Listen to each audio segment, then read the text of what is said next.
Let's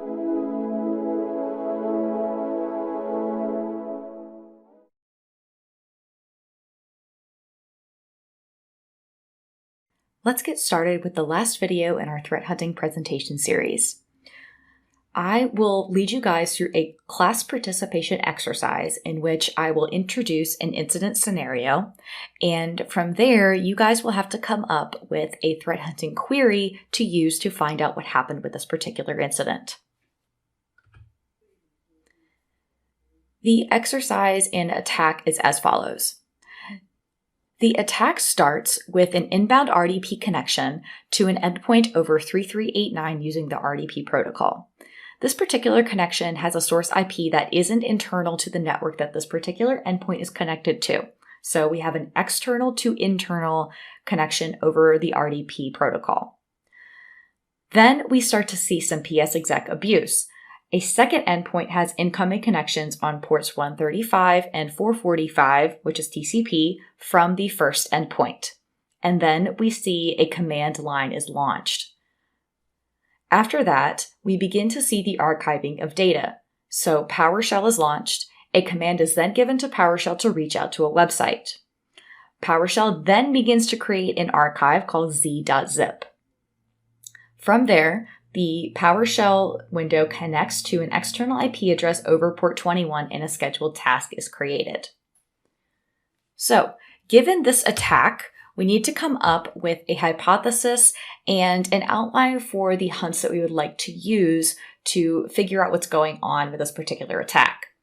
So, when it comes to creating a hypothesis for a particular incident, we need to consider some things.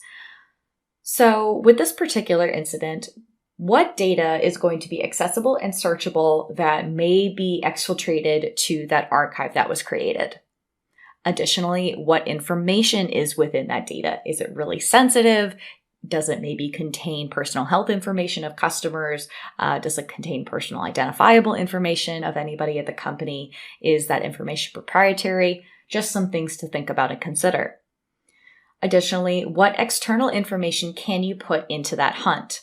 So think IP addresses or anything that isn't internal to your network that you can use to search. And finally, where should you focus your hunt? What is going to be the scope of this particular threat hunting operation? So let's go ahead and create our hunting queries. We're going to first start with the destination port of 3389, which is the RDP port that was used to connect to our internal endpoint. But we probably need to get a little bit more specific with this hunt because destination port 3389 is pretty vague. So, by adding more information onto this and adding in source IP is not equal to anything within that internal range, we are now filtering out any internal IP addresses that could have connected over that destination port. So we're only looking at external connections over 3389.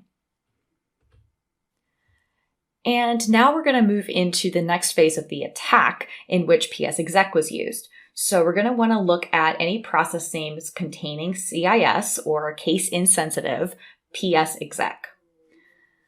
But we'll probably need to, again, account for what is normal in our environment. So PsExec is typically used either by someone that is trying to attack our network or administrators. So we need to make sure that we are filtering out any activities by users that are allowed to be using PsExec in our internal network. So by adding on and user does not contain CIS, again, case insensitive, administrator, we are accounting for the normal here with our search. Now, moving into the next phase of the attack, in which we started to see those connections over port 21 as well as port 445 TCP, we will need to make sure that we're accounting for that portion of the attack as well. So we can see this next search is destination port 21, but we're looking for process name, PowerShell, and a connection status that was successful. But let's get even more granular with that. So we do still want to look for any processes in PowerShell and connections over port 21, but we also want to look for the command IEX. So this is what calls that PowerShell command and we see those connections to the outside website where that data was being archived and sent to. So by doing this particular search, we are making sure to account for all aspects of that portion of the attack. But we also need to consider that FTP was also used in this attack. So we add in the process command contains FTP, as well as that process command IEX and process command PowerShell. So we are accounting for not only the external connections over port 3389, we are accounting for PsExec being used by anyone that is not an administrator, and then we are also accounting for that exfiltration of data that we were seeing at the tail end of that attack. So by combining all of these different queries into one search, we're most likely going to be getting a really concise storyline of what exactly happened with this attack, and we're also able to respond to it in a very quick fashion by having everything at our disposal right in front of us by using these searches. That's going to do it for our final video of the threat hunting presentation series. I hope you enjoyed, and I hope to see you in the next video.